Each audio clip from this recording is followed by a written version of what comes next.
it's hard to get the lightning in the bottle. It's easy to get lightning going in the room, but like, you got to hold the bottle. You got to hold the bottle, and you got to get the lightning in the bottle, and you got to stick the stopper in. It's so easy for a song that you're like, I thought this was really good, but it just ended up being a bit of a dud. It's really, really hard to capture that amazing essence of that song and get it right.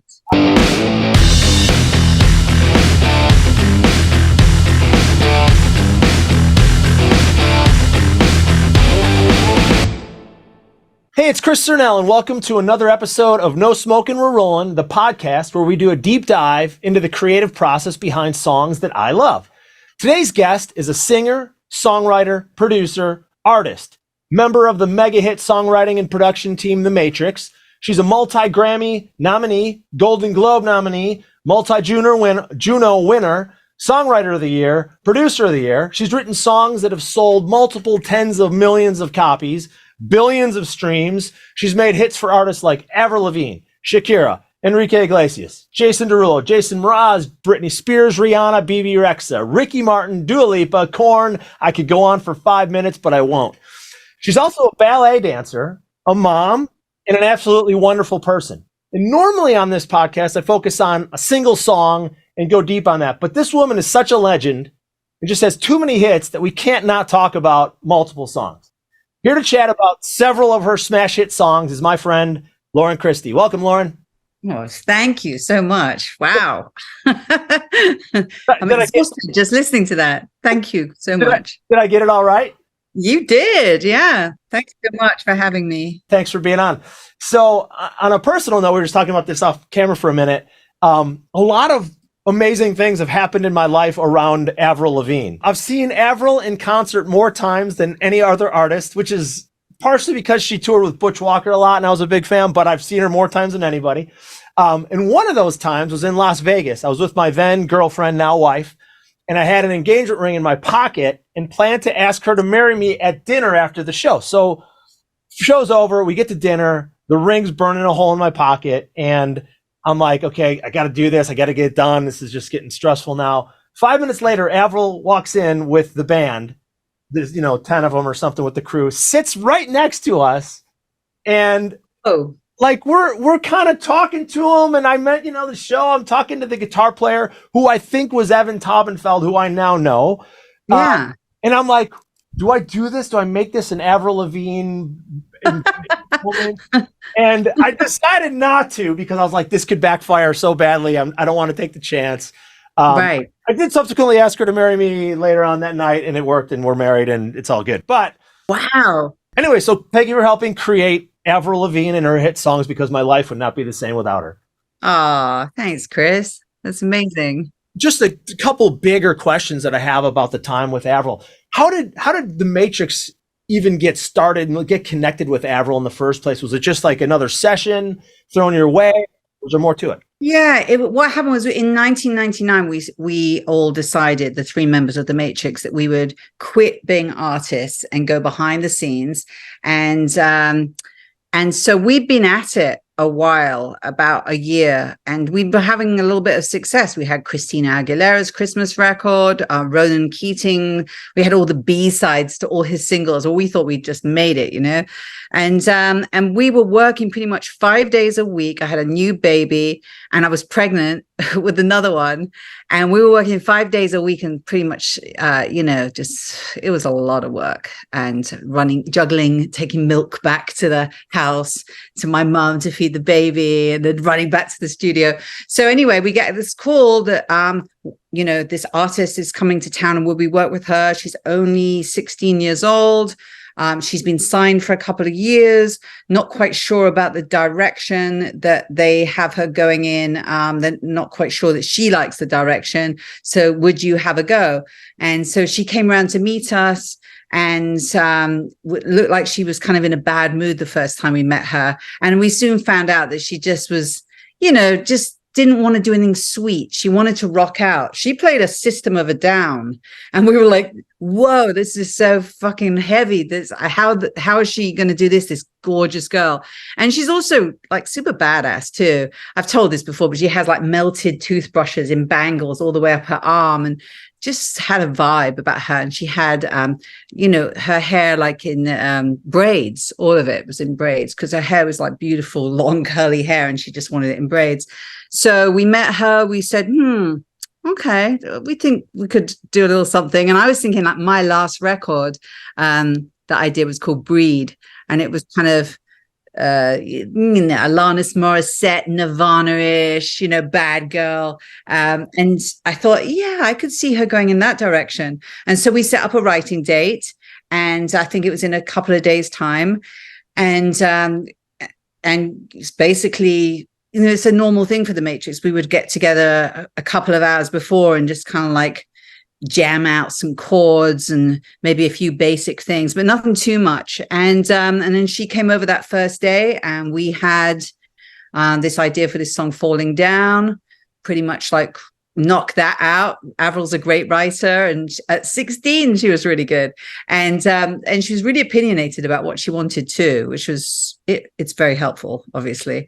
So then we moved on to another song, and like we were sitting in the room, we had the piano, Graham on guitar, Scott on piano, Avril sitting on the couch, where it was a little bed in the corner that we had in that room, and me just sitting there, and we were just all singing melodies. And at some point Avril said the word complicated, and I think she said the word frustrated too, and we were like, oh shit, that's good. And so we came up with pretty much all the melodies and kind of that chorus, and where we knew we wanted complicated to land. And then Avril and I went outside, and I have this beautiful picture of us laying on like a picnic blanket in the garden at our studio. And we just like wrote all the lyrics, and it was an amazing time. I think I did a little TikTok the other day saying that there was, these songs get given to you. I really believe that, being a spiritual person. And suddenly I just felt this like string of words coming through me. And I was like, life's like this. You fall and you crawl and you break and you take what you get and you turn it into honesty. Promise me I'm never going to find you, fake it. And Avril turned around to me. She goes, whoa, how'd you do that all in one go like that? And I was like, I have no idea. These songs are just being like written for us. And funnily enough, I've never told this story, but we actually decided like a couple of days later that the verse wasn't right. And I remember going, I just need a really, really catchy verse. And it popped into my head that da da da da da da da da da da da da da. I'm like, this has got to have been done before. So I have like a few people that I call when that happens. My brother Brandon being one of them. I called him up and said, Brandon, what's this melody? Da da da da da da da. He's like, no. I called a couple of more other people. I think this is a super catchy melody. Have you heard it before? And no one had heard it. And so we popped that in, and then Avril and I finished the lyrics to it, and that's how Complicated was born. That's unbelievable. And that's like you said. One of the things I always want to know is like, was it written in a day, or did you come back to it? And I feel like that coming back to it sometimes is like you said, once you've had a day to sit with it or a couple days to sit with it, and it's like, man, this verse isn't quite there. And usually it's something like the verse, because the chorus usually you make sure it's great before you even move on. Yeah. We knew we had an amazing pre and a chorus, and and then what was funny is that her manager at the time called us and said, she's really a little nervous about this song because I think she realizes it's the one.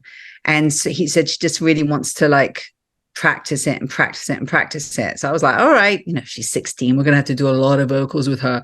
So she comes over to the studio. It's just me and her. At this point, we're on Riverside Drive at the studio in a house. And it's just me at the computer, and she's in this little vocal booth we have, which has got no windows. She's just in there. And I say, okay, settling in for a long night of vocals, and 7, I'm not expecting to be home with my babies till like midnight. And I'm pregnant and I'm tired. Anyway, she gets on the mic. I hit record. Done. And I was like, hang on a second. Do that again. so she does it again, and it's again just like perfect. So when she went away and practiced it, she nailed it. She just like worked on every single detail of it. And I was just like, okay, this is just about like choices. And so we comped the vocal, and we were like, it was really particular. I remember like at the end of each verse, going into each chorus, it said, the first time it goes, tell me. And then the second one is, tell me, tell me, tell me. On the very last one, you know, tell me is the first one. Tell me, tell me. And we purposely put those in like that. And, you know, so easy working with her. One of the greatest voices I've ever worked with. And someone wrote in an article that Avril Lavigne's voice can set off car alarms. And it's actually really true that it's just so strong. This out of this. She's like 5 feet tall, right? Yeah. Little, human, comes this massive voice. And it gets stronger as she's got older, actually. Amazing. Did you know you had, I mean, again, so she comes in and was just an artist that's been signed for a few years. You finished this song that feels like a good one. Did you know it was going to change everybody's life? Or at what point did you know it was going to change your life? I mean, I didn't know, because honestly, we'd had so many like close moments, you know, but with like other records, artists getting dropped after you've made a whole album, you know how it is. This business is crazy. And I tend to, somebody asked me the other day, do you think some of your songs are hits when you write them? And I'm like, you know, to be honest, whenever I'm in a session, I'm not going to continue unless I think it's a hit. So I was really, I loved it, but I wasn't sure. I think my manager at the time told us that I'm With You was like a good album track and Try Harder. and then Graham's dad said about Complicated, it's Scottish, I don't think that one's going to cut the mustard. Like this. And so I don't know. I was like, I didn't know. But when we did know was, things were like, we heard that she was doing this, and we heard she was going to be on TRL. It was happening at AC radio. And then we turned on the TV, and on TRL, like all the kids were singing it. It was like going bananas. Yeah. And that was when I was like, oh, I think this music thing might work out for me. I consider thinking about doing this for a full-time job now. Huh? Yeah. It's like I can actually tell my parents something good's happening, you know, because for a long time they was like, darling, this wonderful career with a lottery type chance of success, you know. I'm glad to hear your parents are like that too, because mine. Oh my God, my parents were so realistic about it, you know. That's hilarious. So it wasn't even really until it came out and did. I mean, because like you hear it, I listen back to it and go, it's an obvious hit. But you're right. There's, like you said, if I'm in a session, if it doesn't feel like it's got a chance for something, no, I think everything's a hit. Yeah, right. If it's not a hit, go home, right, or just keep going. Or keep working. Yeah. But it had something special about it, and I listened back to all the songs that we did on that record, like Anything But Ordinary, and I'm like, oh, whoa, we were definitely channeling some energy, and I think that the words really speak to young people, and you know, even when I look at I'm With You, and to me, it's just like pretty amazing how that song showed me who I was back then, 20 years ago. I didn't have faith in anything then, and so I've seen, it seems to me like the lyric is someone who's a little lost, you know, and so that was what was coming from me. And obviously it's a combination of Avril and my words there, but that's what I was feeling, was like, I don't know who you are, but I'm with you. Like I'm ready. I was thinking of it as like another human that come and get me, come and find me. And later in life, like 20 years later, you know, I'm Christian, and I'm like, oh yeah, I was totally looking for God. And now I'm, you know, now I found him. So it's pretty awesome. A quick side story on that song. The church that I used to attend played that one weekend, and it was in the midst of I don't exactly know what the element was, but it was like the spiritual side of that song hit me really hard in that context. It was like, oh, and like you said, you wrote this long before that, and that wasn't a conscious thought at the time. It wasn't a conscious thought, but you know, it came out so fast in like 20 minutes, and Avril and I were kind of like, what? That happened so fast, and we recorded it on that little voice note. I mean, I have like the whole voice note recording of Complicated, the writing session. It's pretty crazy. But anyway, that's why I put I'm With You on me, because when I realized like the songs are given to us, you better work hard as a songwriter, or God gives the songs to someone else. So when I was like, okay, God, I can feel you with me, and I'm with you, and I'm just gonna put it on me to remind me that it comes from you. I love it. I love it. You've said before that that's your favorite song that you've written. I assume that's still. Yeah.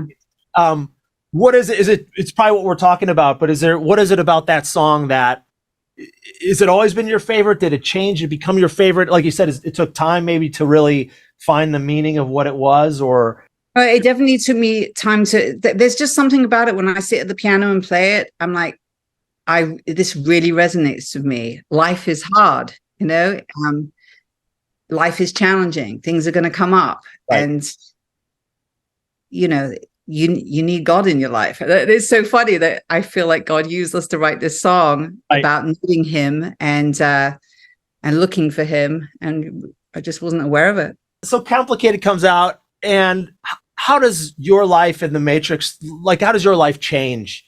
In what ways did it change when that thing? I mean, what changed is that suddenly, you're like these people who everyone's like, yeah, the Matrix. Yeah, they've been working hard for a long time, and their manager's been really, blowing smoke up about them, just talking to everyone, saying how great they are. And a friend of mine, really good friend, says sooner or later, he said it's like smoke and mirrors, but you got to have a hit. And so what changed for us was having a big #1 hit that lasted for, something like 16 weeks. It was unbelievable. And then what was so crazy, thanks to Josh Sarabin and L.A. Reid, was they picked Skater Boy as the next single, and then I'm With You. And so we had a year of being #1 on the charts. And when you've just been like this struggling artist and a struggling songwriter producer, that changes things for you. Pretty much all good, I think sometimes in the business there were people kind of looking to see you fail and trip after that. I was kind of surprised by that there was a little bit of a feeling of that, but generally it was amazing. It changed our lives. We got to work on some incredible projects. I mean, we got to we got to mix, do our own remix of a David Bowie song called New Killer Star. Yeah. We didn't get to meet Bowie, but we did get to work with him and have all his vocals and sing on it. It was incredible.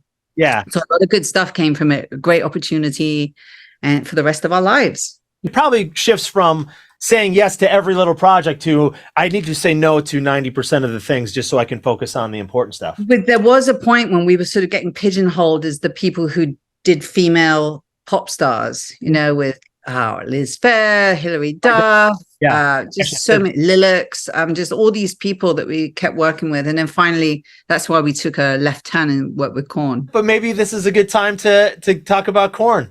Sure. So you kind of came from a rock leaning area, but again, the Matrix are these pop writers for this 16-year-old girl. Yeah. And then how on earth do you get connected with Korn?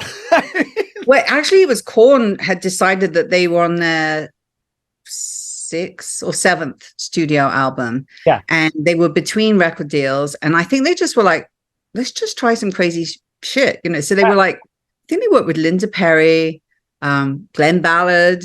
They tried us. We went in there and they looked at us like, who the hell are these guys? And I don't think they liked us very much at first. At first, I didn't think that it was going to work because we're just standing there and in the control room. And you know what it's like in a writing session. You'll be like, hey, how about this? And then you take the little acoustic guitar to the guys in rock in Korn, and they're like looking at us like it sounded so pop.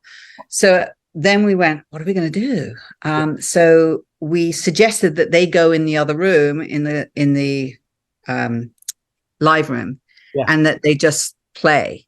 Yeah. And so we had them jam and we recorded everything really nicely. Yeah. And then that thing that we fell upon and the groove they fell upon, we took home that night. And our engineer, Chris Holmes and Scott, edited a whole bunch of pieces of it together. In the morning, the Matrix got to the studio at 10 a.m. at our studio, and we listened to all the pieces, kind of went, let's put this one here, let's put this one here. And we came up with the idea for Twisted Transistor. Yeah. And we go in the studio with Korn about 4 o'clock is when they start. And first thing we do is play them this idea, Twisted Transistor. And I showed Jonathan the lyric that we'd come up with. And he's like, what the fuck is this about? And he loved it. I said, why don't you just hop on the mic and try it? And so he did. And it sounded incredible. And then we did another one the next day. I can't remember which song it was. And I remember at the end of it, because I was like very driven by then. It must have been like the mama bear instinct in me. Like, we got to keep going and we got to like be successful because we've got 2 babies now, you know?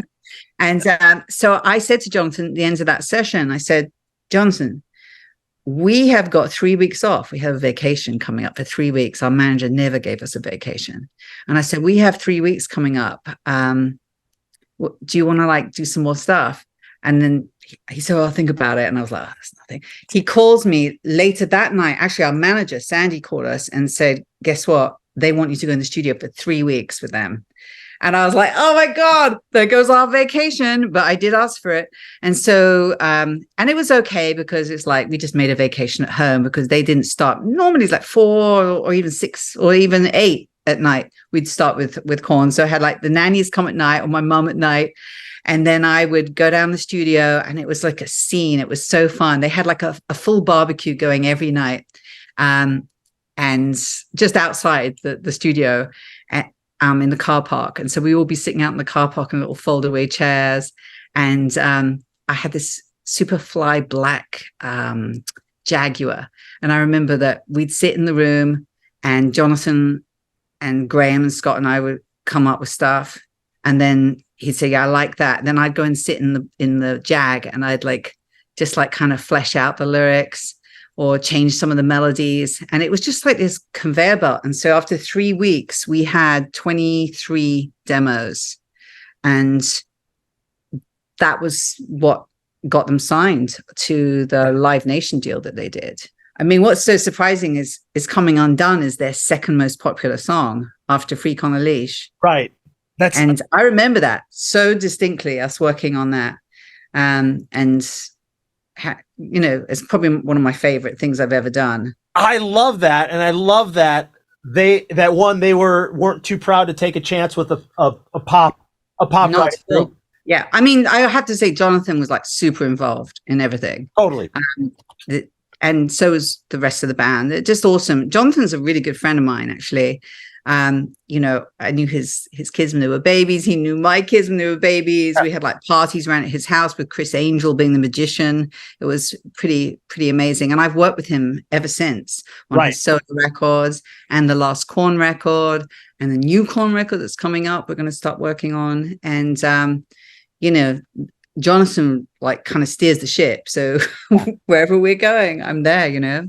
He's just so awesome. What's the big difference between working with, you know, again, because I come from the rock world and the pop, they're very different worlds. What's the big difference between working with Korn and Jonathan Davis and say Avril or, you know, some of the other like Bebe even more currently?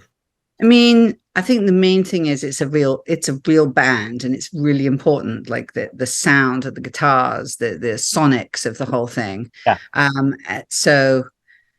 But, you know, ultimately it does come down to a great song, doesn't it? Right. You know, so you can dress it up in lots of different ways. But I would say that when you're working with someone like Bebe, it's quite easy to just sit at the piano and write a song, or with Avril. And I just don't think the guys in Korn would dig that. Well, like I said, when we just started like strumming on the acoustics and this sounds like the Eagles or something, they're like, fuck that shit. They want to hear their guitars, those tuned guitars that they play, and they want to hear like the depth of it and the sonics of it have to be there. And then you got to match that with some edgy lyrics that Jonathan can really emote that are emotional, because I think he's very emotional when he sings. Right. And Coming Undone is like so much about depression, because I used to have a problem with that. And so that's where that came from.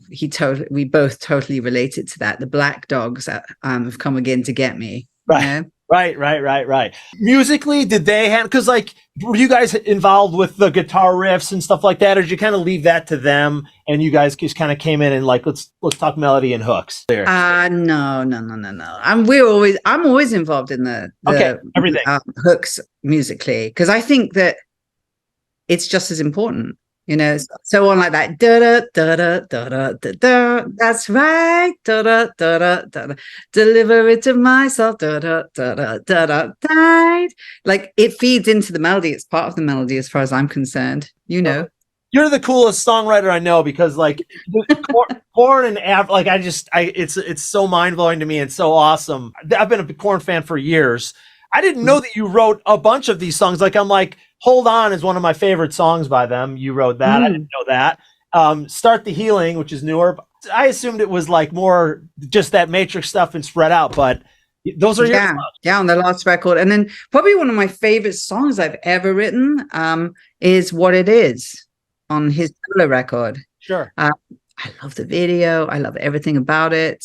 I've tried singing it myself, but it's a little too heavy for me to do.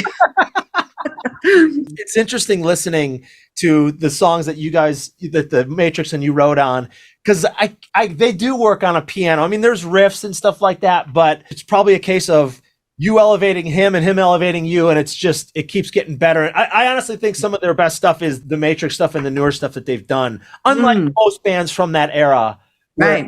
Like they've done it, and then it's kind of like everything now is, but the new Korn stuff's amazing. Yeah, it's kind of like he needs to have like it's like dark poetry, and we kind of approached it that way. It's got to be very poetic. Right. What's one of your favorite memories of writing with Jonathan? I mean, I would say probably the first time on Twisted Transistor. I mean, I have like a crazy story, like when he wanted to show me his lyric writing room, and he took me upstairs above the studio. This quite big room, and it has like a full altar, like a full size altar from a church, with Jesus lying on top of the altar in a loincloth with, the wounds in his hands and everything. And then around the room on mannequin, on like sort of stands, is all the like clown suits from John Wayne Gacy, the serial killer. And like, cause he collects serial killer memorabilia. So I remember saying to him, yeah, that's not going to work for me. I'm going to sit in my car outside. That's not going to work for me working in this room. Stay there. I'm going to go sit in the Jaguar and write a song. Seriously. Yeah. And we spent a lot of time just hanging in the car park. And my favorite thing about that record was like all the barbecuing going on outside. Yeah. So fun. That's like, I feel like when it works as a writer and the projects work, especially when it's more than just a single song, it's like, it's a friendship. Like you said, you guys have been friends for 20 years now, because the pressure of like, oh, I'm in this session with this person, I don't know them. But when it becomes a friendship, it's easier to just throw ideas out. Yeah. Let's talk about Tonight, Enrique. Yeah. That came about from Donna Kassane, my publisher, and my partner in crime in the music business. She's so amazing. I was still, the Matrix was still working a bit, I think. And she asked me, would you go to this session? It's with this guy, DJ Frankie, and write for Akon. And I was like, with a DJ? All right, why not? And I'd never done that before, though. So anyway, I showed up, and there was another writer there too called Jacob Luttrell, Jacob. And I was like, oh, I don't know what I'm going to do. So, I mean, the truth is I went outside and I said a little prayer, because I'd just become a Christian in 2009. And I was all about it, and I still am, but I was all about like, ask and you shall receive. So I ran outside and I said, God, I need a little something here, because I've never worked with a DJ. What do I do? And so I went back in, he had this beat going, and I said, look, I've got an idea for a song. I've probably told this story a lot, but I'm going to tell it again. Yeah. So I basically said, I've got this idea for a song. You say something like, I've never felt this way until I've met you. And when you say you hit this melody. So I said, I've never felt this way until I met you. till I met you. And Jacob Luttrell immediately said, tonight I'm fucking you. And I was just like, no, do that. It's like a beautiful melody. And you can't do that. And DJ Frankie's like, yeah, you can. Go on the mic. Can you go on the mic and do that right now? And I was like, yeah, because I'd recorded it on my voice note so I could remember it. So I went on and I said, like, I'll do it as like, tonight I'm loving you. And then, of course, Jacob Luttrell's got one of the best voices on the planet. Yes. Gets up on the mic and sings that. And it sounds like some kind of mystical hymn from another time when he sings it. Yes. And of course, we had a little tussle in the studio jokingly about me not wanting as a brand new Christian to put anything out there that's called Tonight I'm Fucking You. And they all convinced me, Lauren, just like let it go, because it's never going to go to radio like that. Right. So I was like, okay, as long as it's not going out to the kids like that, then I'm all good with it. Right. You know, I'm not a prude.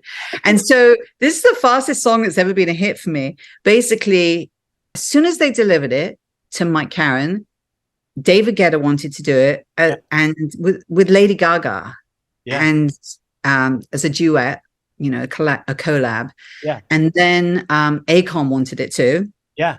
And then Enrique really wanted it.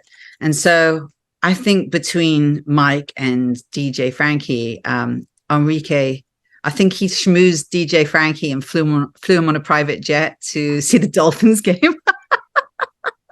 You know, and I'm just a writer on this. This is one of the first times I've ever just come in as a writer on a song. Yes. And so I was like, listen, guys, whatever. Just give it to the person who's going to make it the biggest hit. Right. And Enrique, that was his first #1 hit. I couldn't believe that. I'm like, he must have had a #1 hit before, but he hadn't.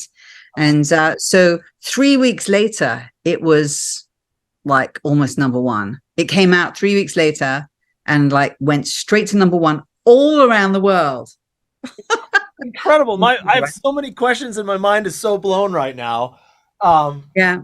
That's incredible. It blew my mind too. It really did, because, you know, at that point, I'd had a little bit of a tough time in my life at that point, going through a divorce and things. And it was just like, God was just like, here you go. Boom. Here's a big hit for you. And it was really, really fantastic. Ask and you shall receive. That melody is absolutely incredible. I mean, it's maybe one of the best melodic things that happened for the 2010s or something like that. It's incredible. Thank you so much, but I can't take credit for me. It was literally given to me by God, and so I'm always like, it's not even something I would write. Right. You know? It literally appeared in my head, and I was like, listen, you know, and that's how it is. I know loads of songwriters who feel the same way. And then like putting that melody behind the whole song, because it's just so good. Yeah, it runs the whole song. I can imagine hearing that on play going, if it was Tonight I'm Loving You, it would have been great, but Tonight I'm Fucking You makes it, holy shit, these guys are really doing something crazy. Well, yeah, it's such a strange word at that time to put in a song. I don't know if CeeLo had his Fuck You song yet, but he changed that to Forget You, right? Right. I just didn't seem that natural to me. But then when Enrique sang it, I was like, you know what? It really works. When Jacob sang it, it really worked. And I'm just like, it's all cool. It's all cool. You know, I had a funny situation where Pitbull invited some songwriters to go out for drinks with him in this bar. And he was like, Lauren, I love that song, Tonight I'm Fucking You. It's about, you know, I love the ladies. And I said to him, but Pitbull, you know, it's really about being monogamous. When you hear if you look at the lyrics, you know, here's the situation. I've been to every nation. Nobody's ever made me feel the way that you do. I said, it's about one person. And that's how I kind of felt okay with it. And I've always been a potty mouth. I've always been like, I was at boarding school and I was the one with the worst mouth. And so I'm not, you know, God knows my heart. If you're not swearing, what else are you hiding? Anyway. Right. I do think there's something about people who don't swear. I like, what's really going on there behind you? I love people who are just honest and open. And so I love the 3-week timeline of this going, because that's like, it's another Mike Caren thing. Like if something's big, he'll shop it and boom, it's cut and it's coming out, which is amazing. It happened to me one time as well. Did you know you had something special with that one? Because it was probably like done in a night, right? You wrote it in the I mean, I thought it was pretty amazing. I really did. And then I immediately started getting emails from the whole team at APG saying, do not play for anyone. And, so I was like, okay, all right. Maybe they really like this one. And it just was, yeah. I mean, like I say, I kind of feel like most things I work on, it's rare that I go home at the end of the day and go, well, that's a average song. I'm always like, I'll stay until it's good, you know? It's just so rare, you know, for the stars to align and a hit to happen. It's just so fucking rare. Let's face it, you know.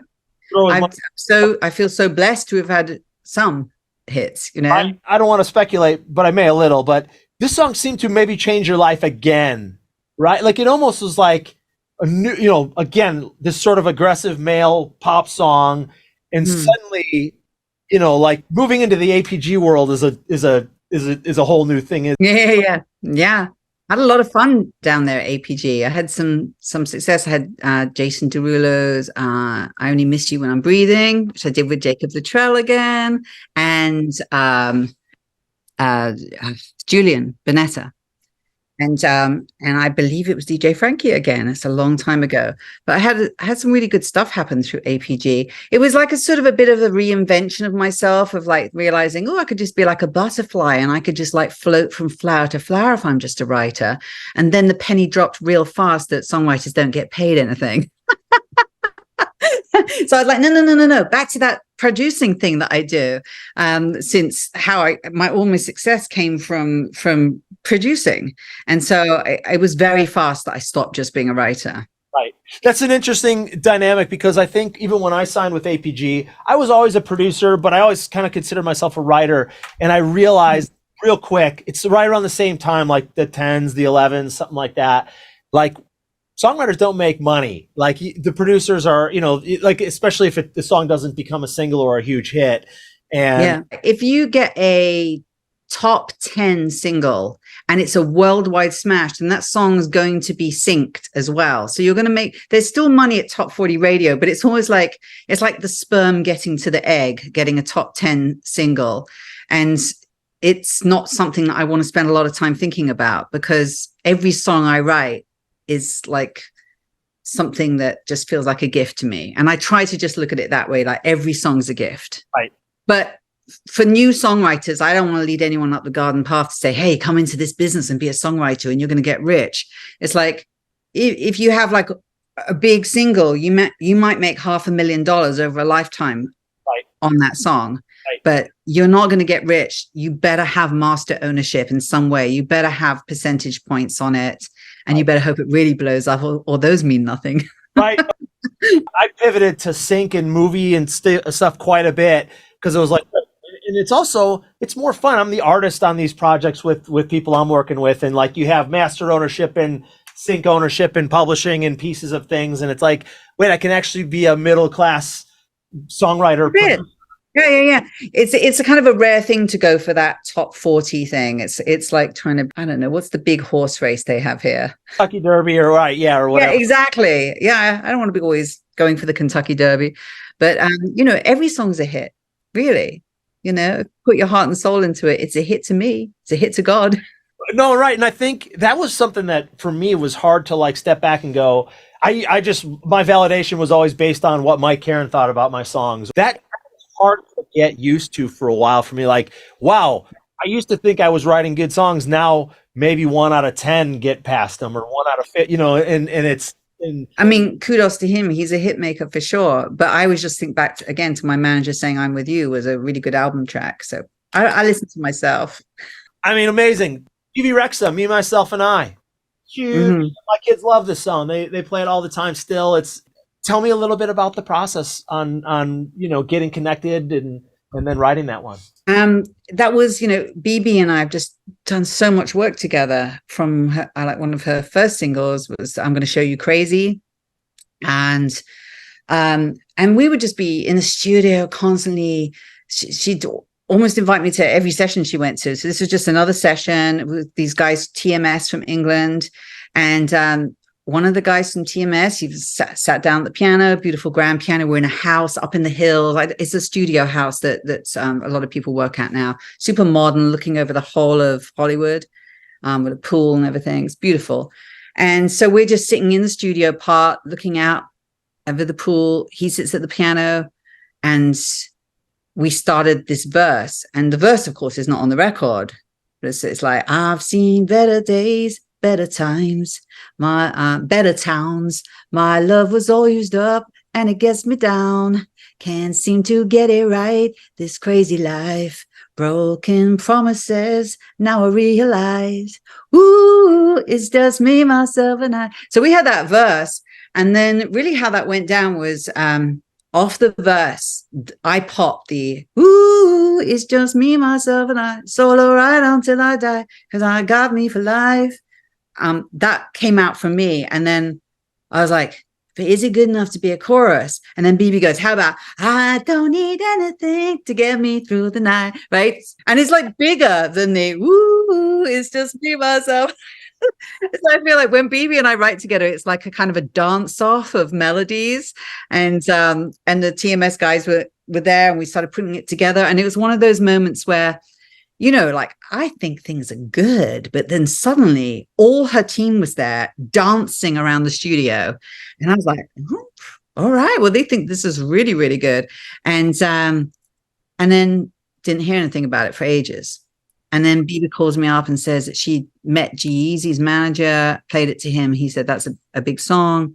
Go. Or she went in the studio with G-Eazy in the evening one night and played it to him. He said, I love it. I want to do it. And then I remember when she first played it to me, both Bebe and I were like, does it really work though? You know, that's our parts are so good. Does it really work? I'm really glad that we decided to shut the fuck up. Not that I could have had any power to stop it, but it was just one of those funny things where we were used to it with the verses. Right. And suddenly there's someone rapping on it. Boy, did it work. This was my first record where I had like a 15-year-old and a 14-year-old. And before it was always like, Mom and Daddy just like, they do music. You know, they wouldn't understand anything. They missed all the hits I had with Avril, the Korn stuff. They were, you know, they had no idea. So this was the first time that all their friends loved a song at school, and we're driving to school and it would just come on every morning in the, like wherever I was. That's the great thing about being in this business. I'd be at the ice skating rink with them, on comes the song, you know, it's just wherever I go, my songs follow me around. When my daughter graduated from school, as they walked onto the stage, they played Skater Boy, and my ex-husband and I looked at each other like, was that planned? And I said, was that planned? Did they ask you if they could do that? And they're like, no, we've never told anyone you wrote that song. My kids never told a soul.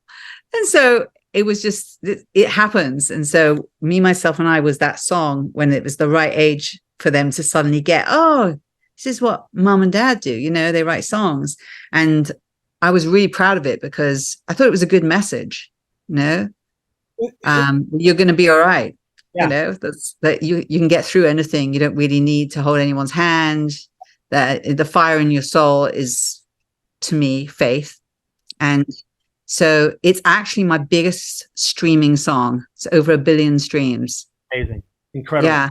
So I'm so grateful to it and for it. And I also won Best Rap Song of the Year. That's amazing. It's Best Hip Hop Rap Song. It was nice because, you know, after having Tonight I'm Loving You, and then a few years later, just as everyone's like, oh, Lauren's retired now. And then this happens. So now I'm like, everyone always thinks you're going to retire. And so at a certain point, I'm just like, no, I'm not going to retire. I'm just going to keep doing it because it's so fun and I love it. And why would I stop? There's so many great things about that. And I love that. I love that you kind of keep reinventing yourself every few years. And like you said, whenever, and then you do it because you love it, right? You just. No, I have to keep doing it. I would feel sick if I didn't do it. You know, songs just appear in your head. I heard a great thing. Some famous movie director said, someone asked him, when will you stop making movies? And he said, when the pictures stop appearing in my head. And I feel the same way. Well, when the songs stop appearing in my head, then I'll stop. Right, you know, right. There are other things to life than being in the studio. I'm really aware of that too, because you don't just want to be like this one-dimensional person that all you've ever done has been a studio rat, you know. But it's a pretty good life. It's a great life. And it sounds like the life change with that song was suddenly your kids think you're cool. Like, oh wait, mom wrote a hit that all my friends listen to all the time. It's in the car. That's Yeah, a cool it moment. was that moment. Yeah. Yeah. My kids are 5 and 7, and I do a lot of Nickelodeon and Disney stuff too. So like Baby Shark TV show comes on and my songs are on. So they're like, it's fun to like connect with right where they're at right now. And hopefully I'll keep aging up with them. We'll Yes, that's perfect. That's perfect. You mentioned, I think, in a TikTok one time, and I love this. It was something Mike Karen taught me too. The top of the hook, the woo, like having an expression on the top of a hook, something that's fun. Like the examples are like, "Oops, I did it again," or "Stop," Yeah. love, or "Whoa." Mhm.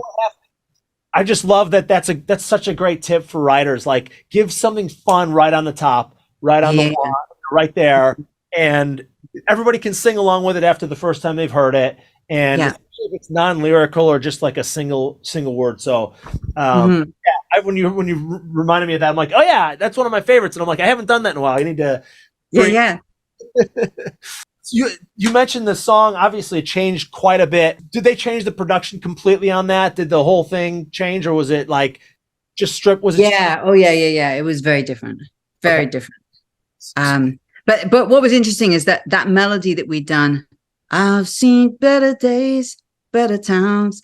So is a do do do do do do. Yeah. That's the intro of the G-Eazy thing. So they took the melody and made it into like the spooky intro.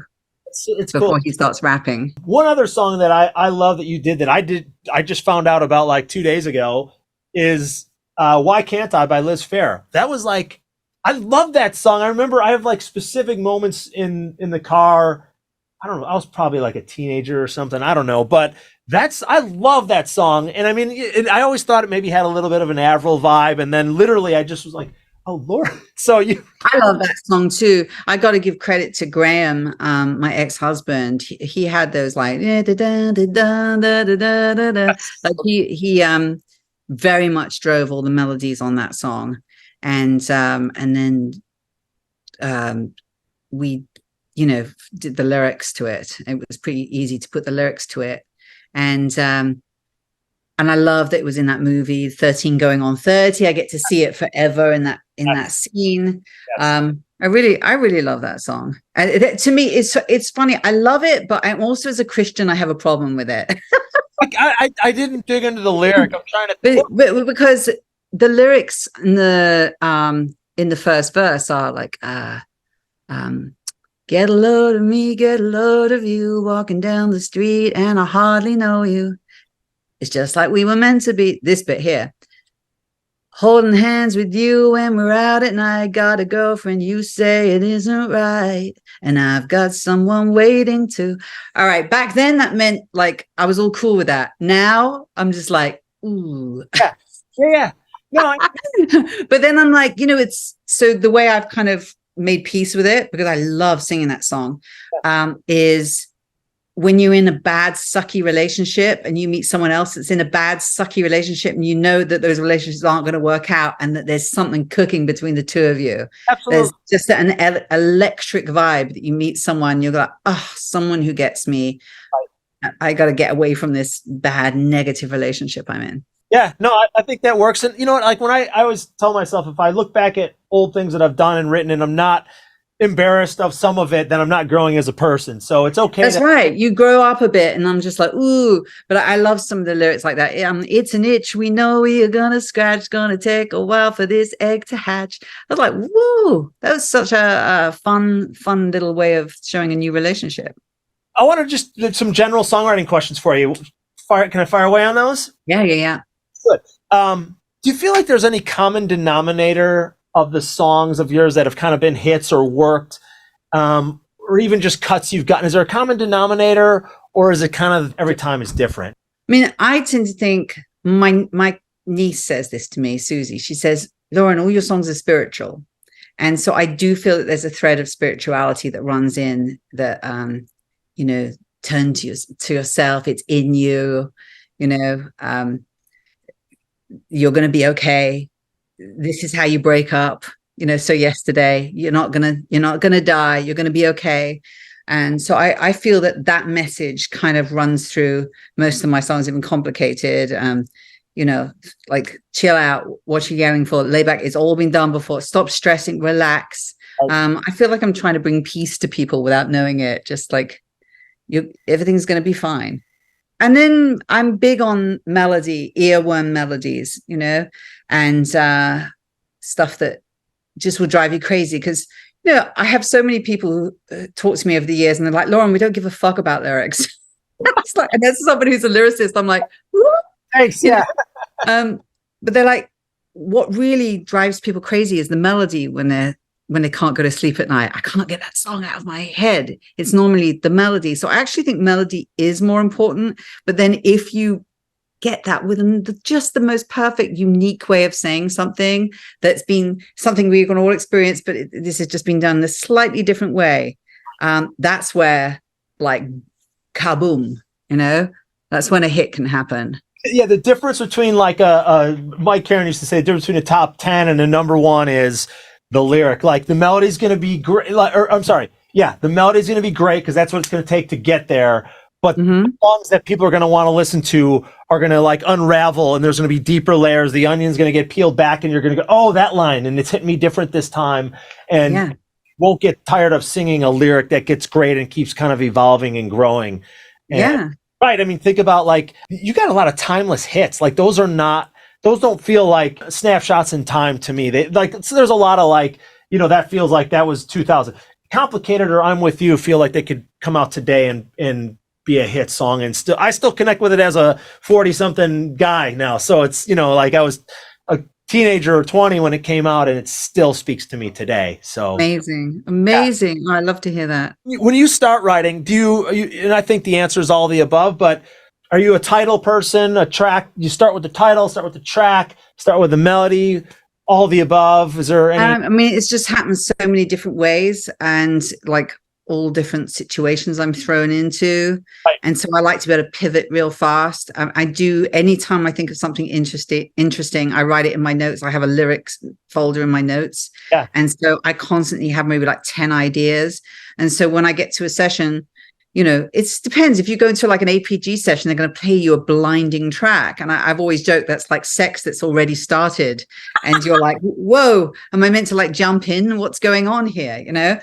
I find that the hardest thing to do. I did find it the hardest thing to do, but now I've kind of got good at it. Yeah. And that way, like, sometimes it's like, just obviously the melody was the most important thing on Tonight I'm Loving You, but I had that little catch of how we could figure it out. And so quite often I go in with those like a couple of titles that I love. And like Last Hurrah with Bebe, it's a song that I wish had been number one. I thought it was a number one. I think I've got to the 15, but I love that song. And that came from like my husband going to the store, and he said, do you want anything? And I said, can you bring me back like a pint of like pistachio ice cream from Haagen-Dazs? And he's like, I thought you were on a diet this week. And I said, yes, last hurrah, like this. And then I turned around to him and I said, I'm done with the drinking. I'm done with the smoking. And he said, I'm done with the plague. I'm done with the joking. And so the two of us were just laughing. And I was like, hang on, this is a great song. This is my last hurrah. So I took it into the session, just the title. And I said, this is the map of the song.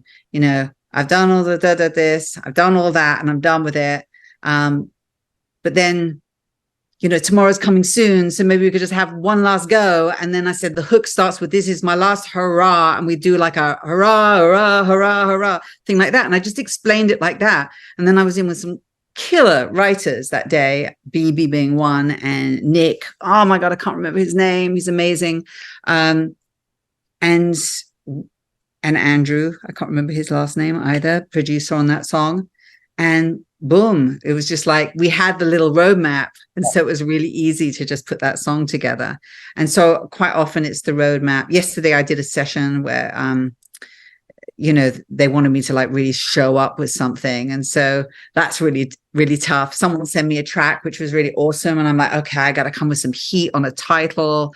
And it just came to me. I said a little prayer and it just came to me, and the artist loved it. Sometimes what do you do when you go to a session and then the artist doesn't like what you've come up with and suddenly wants to pull out a mandolin and just start strumming? And then I'm like, I guess it's going to be one of those days today. Let's go, and that's like a me, myself, and I day where, we had nothing and someone hit some chords and we start kind of singing the truth about what's going on in our lives. And that may be like my favorite. You're touching on like the pressure of it too. Come in with something that's great over this track for the artist, and then you come in, they're just like, you spent 2 or 3 hours on it. You come in, and in 30 seconds, they're like, nah, the mandolin comes out, and you're like, okay, great. Right.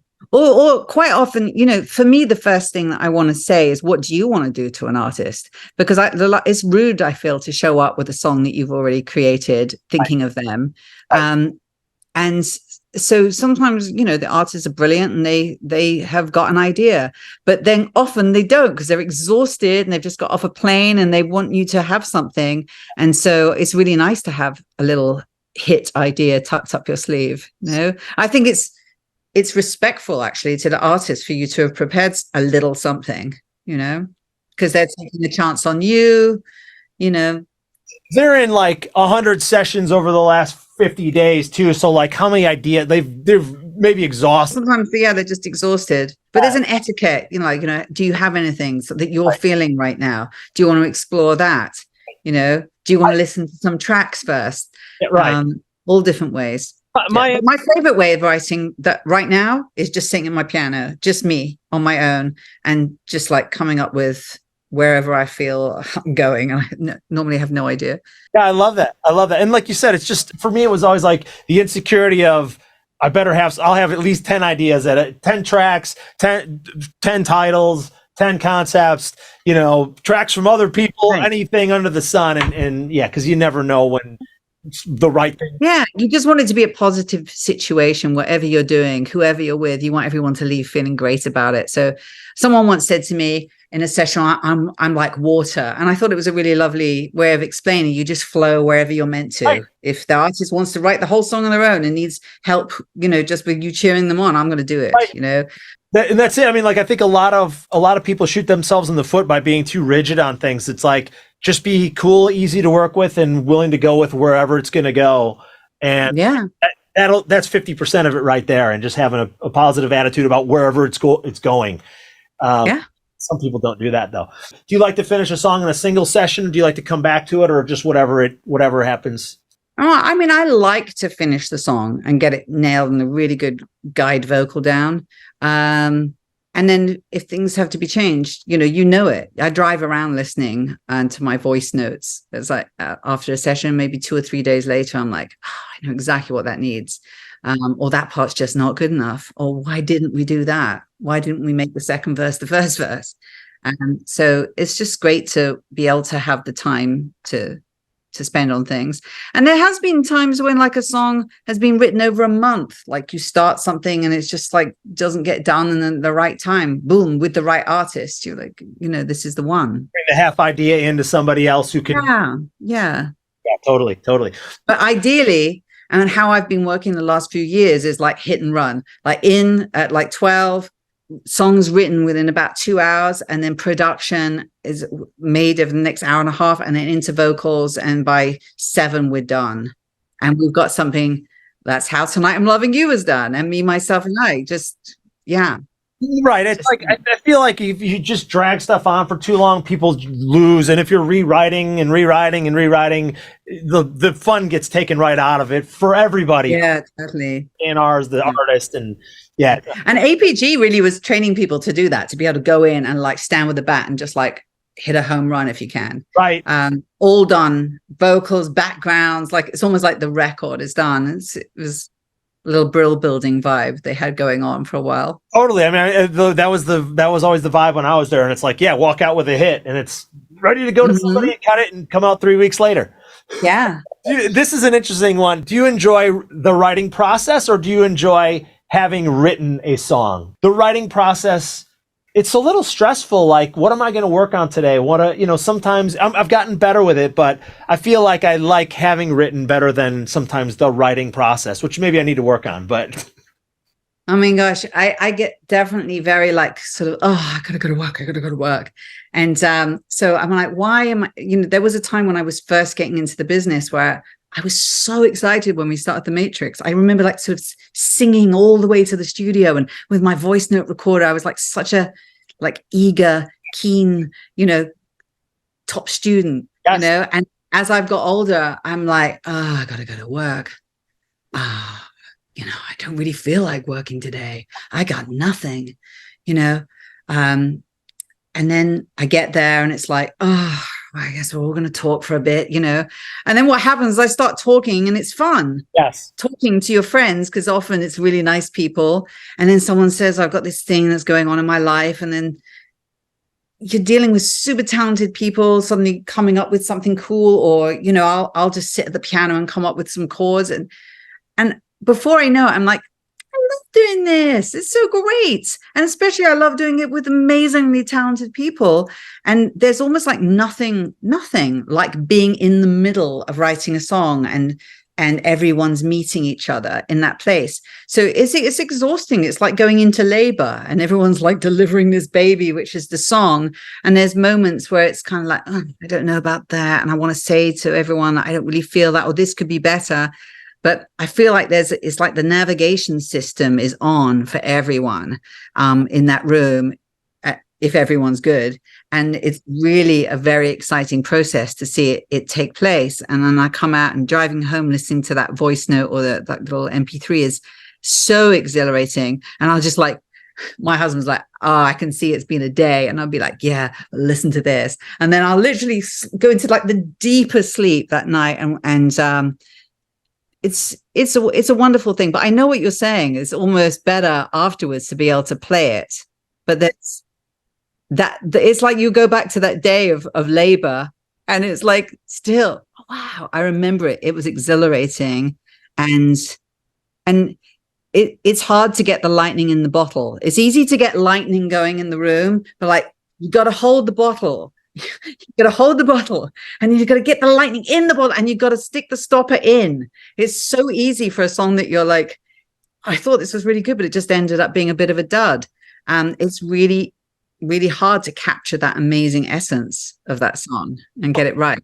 I love that imagery of the labor, because it's like, it's pain. There's pain and all that, but then like, but there's moments like you just said where you're looking around, like you stop almost and go, this is amazing. Like all these ideas, the way this is happening, like this is what this podcast is about. It's like trying to hear some of those stories about the magic that's kind of happening and flying around. And I love that. I mean, I've had situations where the artist didn't like the song that I knew was a hit as we're writing it, and they're being negative about it as it's going on. And I'm just like, I got to push this one home. I got to make sure it gets delivered, because I have a feeling that it's amazing. And then sure enough, they've come back a few days later and said, this is the song. And I'm just like, I had to follow my inner gut that the artist just wasn't in the right place, headspace wise. They'd had a bad day or a fight with their girlfriend or something, and they just weren't in the right place. So it's my job right now to like say, I know this is success. It's going to be successful, and not even say it. I'm just going to work through it. And that's hard. Work through the bad vibe. No, those are the tough days, and that's sort of the having written feels better. Like, but in that moment, I get that. You're like, this is great. I just have to drive this ship, and it's going to be tough, but we're going to do it. And I have to, the negativity. But I love that. Yeah. That's part of the business too. Yeah, it is. I got some lightning round questions for you. So fast answers off the top of your head, or you can elaborate if you'd like to on any of these. But what's your second favorite song that you've written of all time? Complicated. Love it. Your favorite song, so not stuff you've written, favorite song of all time that you've listened to? Smile, Charlie Chaplin. Yeah. There's lots of songs I really love. Young and Beautiful, Lana Del Rey. Yeah. Ground Control to Major Tom. Love it. That's three. Top three. I love it. What about favorite song of like right now, more current song that's maybe out in the last couple of years? Well, I really like Golden Hour by Jake. So good. Yeah, I really love that song. It's funny that like on the podcast, I think 3 people have mentioned that one, and it's I think it's beautifully written. I think it's elevated. It's better than regular pop music. It's so beautiful, and it's current. It's Yeah, I really love that song. Well, it's brilliant. Favorite album of all time? Oh God. Oh my gosh. God, one album. That's so hard. I'll say I like Blondie Parallel Lines a lot. Sade, the one with No Ordinary Love, Lovers Rock. Yeah. That was when I had my babies and I would play it every night, putting them to bed. Best of the Eagles. How about that? There you go. That's too hard though. I'm trying to ask the tough questions here. I don't know if you're a reader, but favorite book, if you have one? Mere Christianity by C.S. Lewis. C.S. Lewis is brilliant. Yeah. Guilty pleasure artist or band that you're... Guilty pleasure was something that everyone thinks is not necessarily what... let me think about that. Doja Cat, Bon Iver, Lana Del Rey. Sure. I'm going to mention SkyeChristie, of course. That's my guilty pleasure. Yeah. I love it. What song that you have either written, recorded, produced, whatever, a song of yours that you think people are sleeping on that maybe didn't get its due, that you think coulda, shoulda, would have been bigger than it was? Hollywood's Not America with Phair.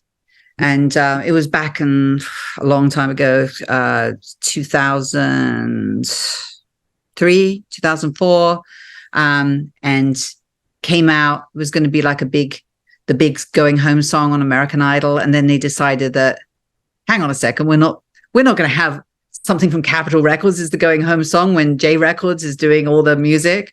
And so they pulled it as being the final going home song. It used to be, you had a bad day. And so we were replacing that song with Hollywood's Not America. And it was like going up the charts, and then it just kind of petered out because it didn't get that push from American Idol. Yeah. I think it's a beautiful song, and I'm cutting it on my record. I think I'm going to put it out as a single just for fun. But I think Last Hurrah was a smash too, and I feel like that should have been bigger. I also think Anything But Ordinary would have been number one if it had come out as a single. Was Anything But Ordinary considered as a single or no? It was being considered.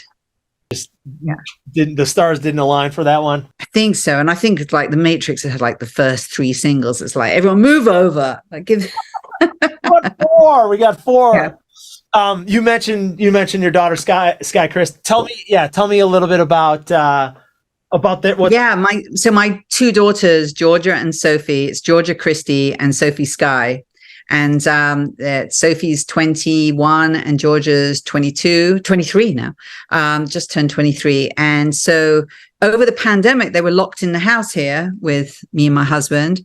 And I'd never pushed them into music. I'd never even thought they would go into it, but they had been in ensemble choir at Performing Arts School, and they got to go to Carnegie Hall, and they won a competition to go and sing there. So they were used to like reading music and singing a super tight harmony, like these classical pieces, very tough.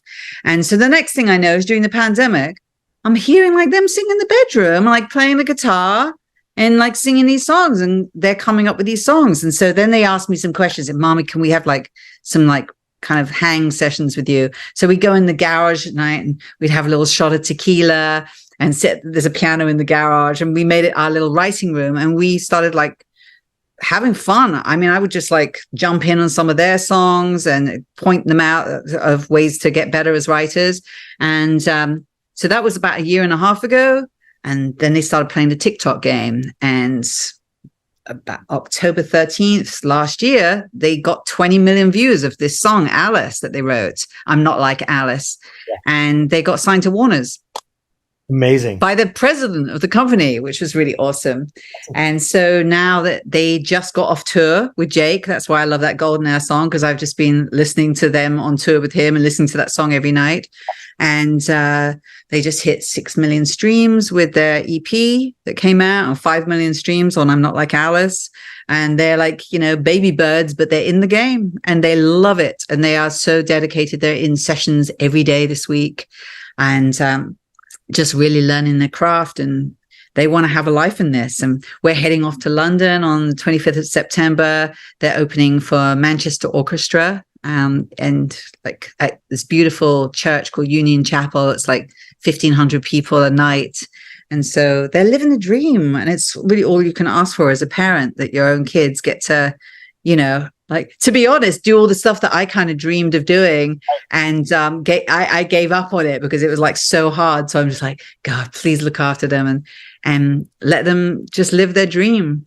And they're really doing it for the music, because, you know, it's like Mama wants to give them some like smashes, you know, and they're like, Mommy, we just want to do this very chill, mellow music where we want to, you know, really drive the ship ourselves. And I have to respect them. It's really good what they're doing. I love it. That is so cool. I mean, and when they were younger, was music like a big thing in your house? I mean, obviously it was. Oh, yeah. Yeah. Oh, yeah. I mean, they've just heard all the songs I've been working on. And it's so funny. They'd be like, that song's amazing. That, you know, just as little kids, they would be, we love that song. But it wasn't something, you know, one of them got a scholarship to Otis College of Art. She's really good at art and was thinking about being a graphic designer. And then Georgia is really good at makeup. She got her certificate to be a special effects makeup artist in movies. And so this was coming up to the pandemic, but then suddenly we're locked in the house and Sophie's trying to do college online, you know, at this expensive college. Even with a scholarship, it was expensive. And she was just like, you know, fuck this. Let's do music. Let's just dive in, because we've got this time where we can't do anything. They would drive out to the beach, to Nichols Beach, like an hour and a half up in Malibu. And they'd just take the guitar and they would just write songs on the beach, and started doing TikTok. And I think this is a great time for new artists because of TikTok, because it used to be you had to have a record deal to get noticed. But now my mum can make a record and we can upload it to the DSPs, right? And she could jump to the top of the charts with the right song. Look at this, like Rich Men North of Richmond. It's incredible, right? It's never been more democratic. Or like people complain about Spotify and TikTok. I'm like, this is the greatest time ever. You can make music, put it out on the socials. And be your own record label. Yeah, really study how to do it. Yes, and like, I mean, the money that Spotify pays is not bad if you don't have a label. If the label's attached to it, they take most of the money.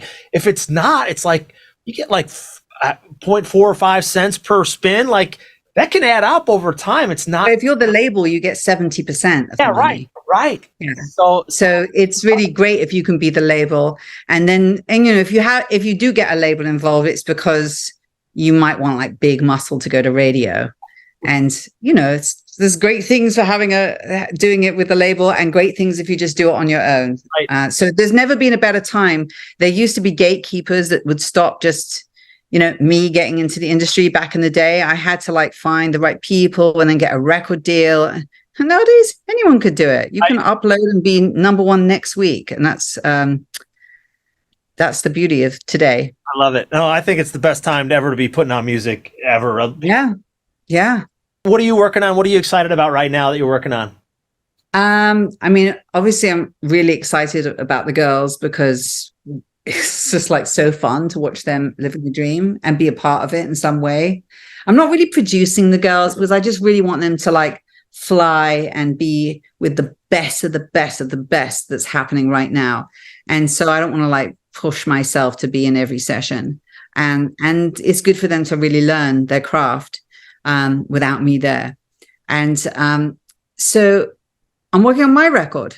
I'm doing a kind of like, it's called Their Hits My Way.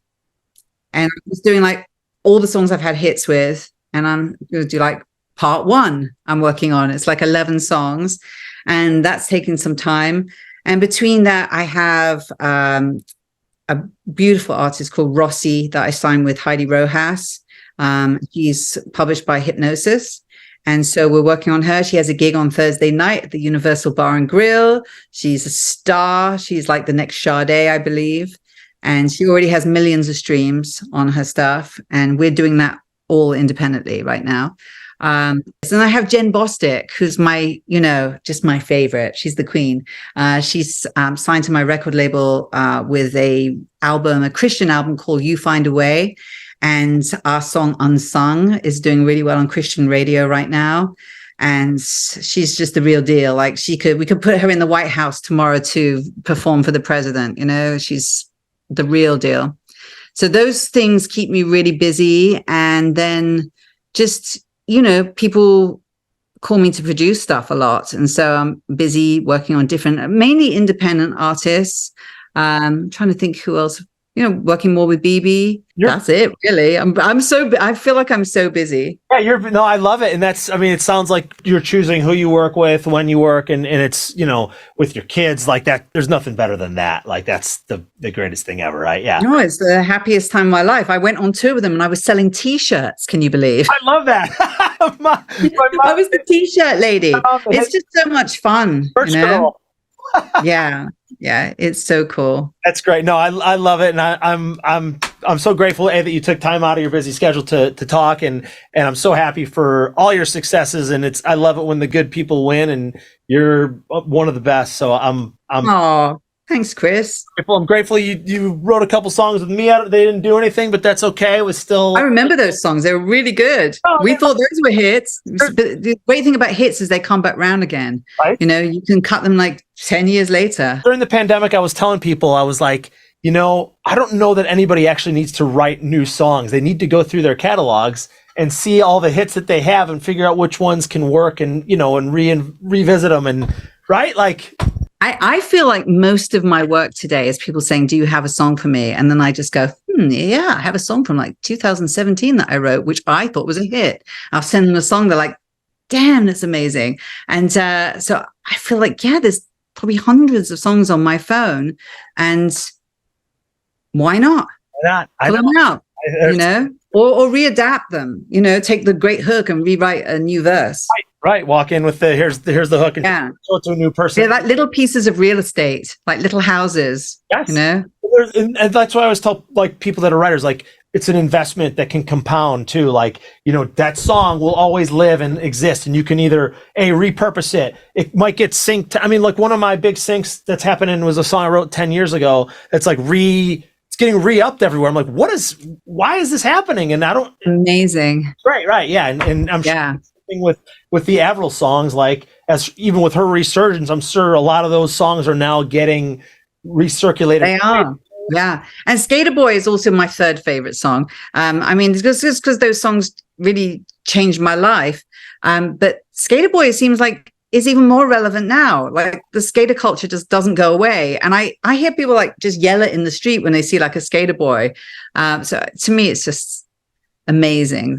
Like it created like a piece of urban dictionary lingo, right? Like that's been 20 years and counting, and it'll probably be the next Tony Hawk thing or who knows, but yeah. I feel so blessed to be involved in it and so blessed to get to do this for a living, right? So to do music is amazing. I think a lot of people, because I was like, how do you get there? And I don't know if your advice would be the same, but I always tell people like part of it is just not quitting when everybody else quits. Like you gotta get through that hump. And then, it took me until I was like mid 30s before I think you said this the same thing in an interview somewhere I saw it. Like, that's when I started actually making a little bit of money doing this. And I did side jobs, and I was an accountant for a while out of college, but you got to push through and a lot of people don't want to wait that time. But when you get to the point where it's your job, like there's nothing wrong having a side hustle. There's nothing wrong with that. And then my A&R man, Tom Vickers, who literally brought me out to America, he always said to me, I think this was a quote from a friend of his, look after music and music looks after you. Yeah. So if you just work at it and you just keep like chipping away at it, then the next thing you know, good things are going to happen. Right. Yeah. I love it. Thanks, Lauren. You're amazing. Again, thanks for being on. I'm so happy to have you here. And I think lots to learn and lots to digest. So I'm excited and I'm inspired by this conversation too. So I hope other people are as well. Oh, thank you so much, Chris. There's somebody walking in the back. There's my husband walking in from golf. I love it. I can't believe he's been playing golf in the heat. But anyway, Chris, this was awesome. I really enjoyed. Thank you so much for your time, Lauren. Thanks so much for listening to my conversation with Lauren Christy. So many great stories, so many takeaways, so much to learn. I'm super inspired by this episode. I hope you are as well. Please be sure to subscribe to the channel, like the video, and leave any comments. We could use all the help we can get as we're trying to build this channel up. Thanks, and see you next episode.